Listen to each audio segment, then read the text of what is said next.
Does anyone remember how special this was? The moment where you connected to the world for the first time. Nintendo created what every fan had dreamed of at that point and made it a reality. Wii and DS owners playing and connecting with each other globally.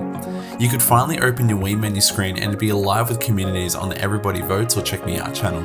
I went from blazing past the CPUs in the Sinnoh region to playing against Pokemon trainers from the US.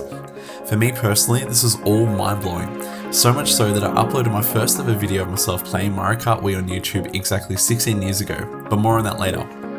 Today, I'm going to go back to see what Nintendo Wi-Fi connection meant, what it created, and how it contributed to arguably Nintendo's most dominant era with the Wii and DS. With Nintendo Wi-Fi connection, Nintendo went online with all players for the first time ever. It was a huge leap for the company. Beforehand on the GameCube, there seemed to be a more cautious attitude to online play. At the time, Nintendo's leadership did not see the costs to support the infrastructure outweighing the benefits of offering online connectivity for players. They instead would only go for it if they could offer something unique to players. Nintendo's leadership across the globe could not see eye to eye on online play, so its efforts did not evolve to a fully formed offering. Instead, they left it up to publishers to support their own service. You can say that online connectivity was largely absent in the GameCube. On the other hand, competitors like the Xbox dived right in, with the Xbox Live service launching in 2002 and pioneering the space for the rest to follow later on with the killer app Halo 2. Fast forward to 2005 and Nintendo finally comes around to addressing their online strategy with Nintendo Wi-Fi Connection, a service launched on the recently released Nintendo DS in 2005. The first game to offer this revolutionary experience was Mario Kart DS, which is cemented in my mind as my first ever experience with online gaming. I was young when Nintendo Wi-Fi Connection was first launched on the DS, but I had a problem. My internet was so bad. I didn't have a wireless router, I was still either on dial-up or in the early days of ADSL, and Australia were way behind the rest of the world with fast internet speeds.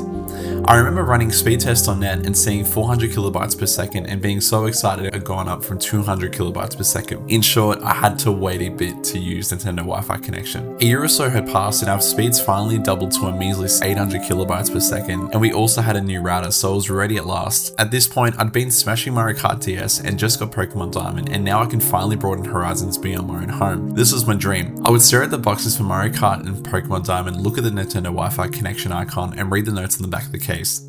Players 1 to 4, if only.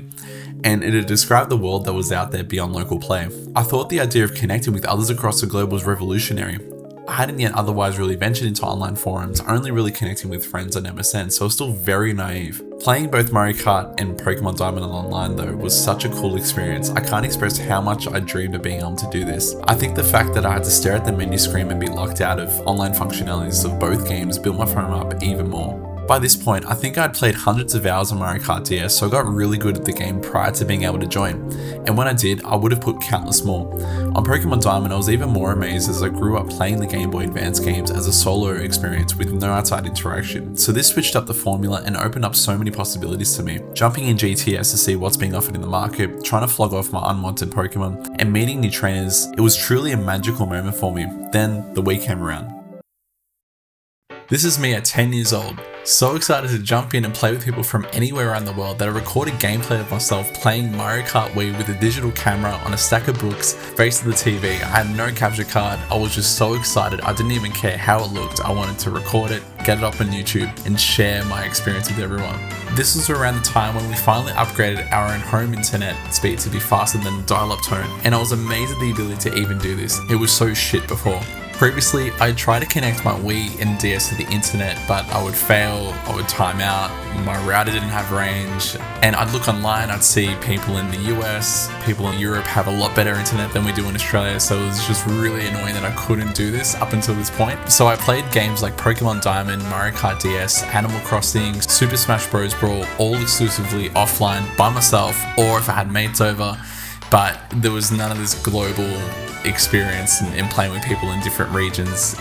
It was very local. Nintendo Wi-Fi connection opened up my eyes to the rest of the world, especially being detached on an island in Australia where we consume a lot of media from overseas but we don't really connect in. Europe is about 24 hours away, US probably the same, so we're very disconnected from the rest of the world physically. It was so wild to play with someone from Germany, Japan, Norway, US, Canada, and everything in between. I loved especially Mario Kart Wii with the globe and how it spun around and showed each person and where they were, gave this sense of you were literally competing with people from around the world, but it just gave this greater sense of competition, I think. And like I said, the sense of being a part of a larger community was probably just early day internet stuff and was still blowing my mind as a young kid. But that's what Nintendo Wi-Fi connection really allowed for. It allowed for the ability to play with random people from across the globe, not just you and your mates on the couch, local spring multiplayer. I'm also not discounting the Xbox and PlayStation online offerings, whatever they were at the time. I know COD was really rising at the time. Modern Warfare 2 I think came out in 2009. But because I really only had a PS2 Game Boy Advance up until this point, plus paired with my crappy home internet, this was my first true experience at online multiplayer. I could go from Delfino Square by myself to racing against 11 others and sweat for VR, or just be battling against the Elite Four,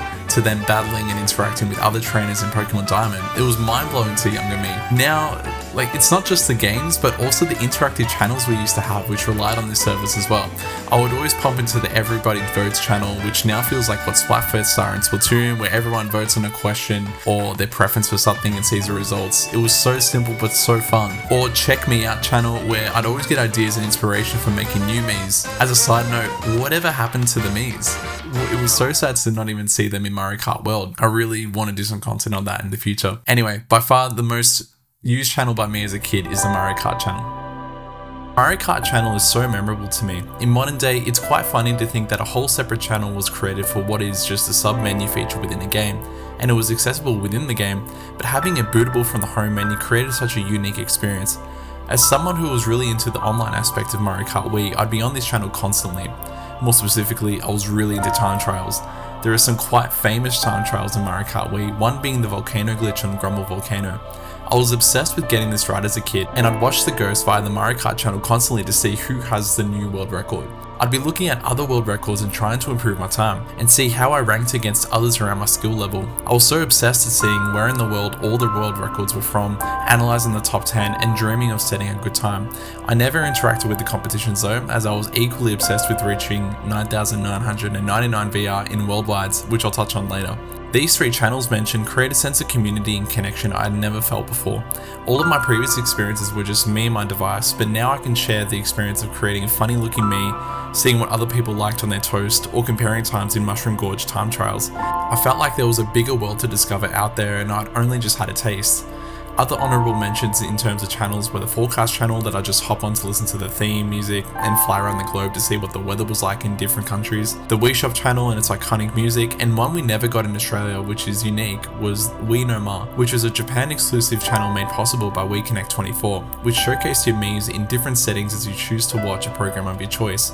Speaking of Wii Connect 24, I would get so excited to get messages and have my Wii glow blue, unsure if anyone else remembers that. More so because Australia's night was a lot of other countries' days, so there'd always be messages waiting for me when I woke up. Overall though, because they were set up like TV channels, it was like you were interacting with something that was being curated for you on the internet, like, having messages come through on Wii Connect 24, on the Mario Kart channel, time trials going on, having everybody votes and checking in on those. Channels complemented Nintendo's first attempt at connecting others around the globe. It gave you quirky opportunities in a very Nintendo way to interact with others. It was a special time in exploring what the world was like, what the internet had to offer.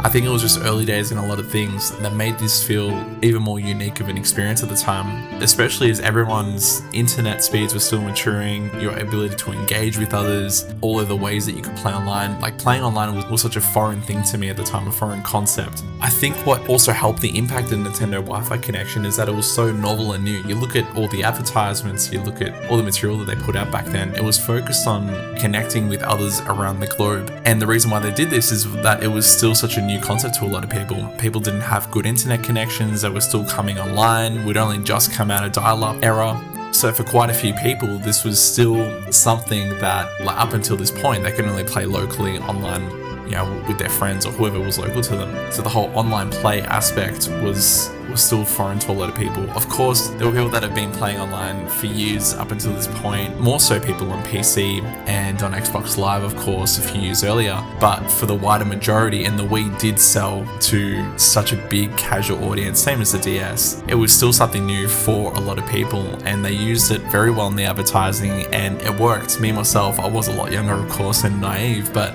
the feeling of being able to compete with others online, I didn't have a custom PC set up, I didn't have an Xbox, unfortunately. I had a PS2, but that wasn't really straightforward in how you connect to the net. So it was either a PS3 or a Wii or an Xbox 360. Obviously, I chose the Wii, and later on, I switched to a PS4. I didn't have a Wii U, I played a Wii U later on. So overall, Nintendo Wi-Fi connection was amazing for the time. It was such a cool, unique experience. I don't think anyone could take anything away from that era. All the unique advertising, all the unique experiences through having first-off experiences with the channels, playing online, playing Mario Kart for the first time online, playing Pokemon for the first time online. You only get to do firsts once, so this was a very unique experience for a lot of different people, and I felt like just making a video on it and just reminiscing about what it was like and what a unique time it was, and how far we've come to today. So I just wanted to share my experiences with you. Obviously, what spurred this whole video on was that it was about 16 years ago when I uploaded a video to YouTube of me playing online. There is also another video of me playing The Conduit. I'm not sure if anyone remembers The Conduit. I think it was a first-person shooter, sci-fi. I remember playing the campaign, but then also playing a lot of online content, versing people online. I made a whole montage video as well on it, which is, just a little bit embarrassing. This was a unique time where a lot of people were connecting their game console online for the first time, and Nintendo could access their most broad and casual audience yet, giving a lot of people a brand new experience. I love this era of the Wii and the DS and Nintendo Wi-Fi connection and the whole novelty of joining and playing with people online. So I hope you do too. Leave a like and subscribe to the channel if you like the content, comment, whatever you want to do, create a discussion below. I'd love to talk to you all about it.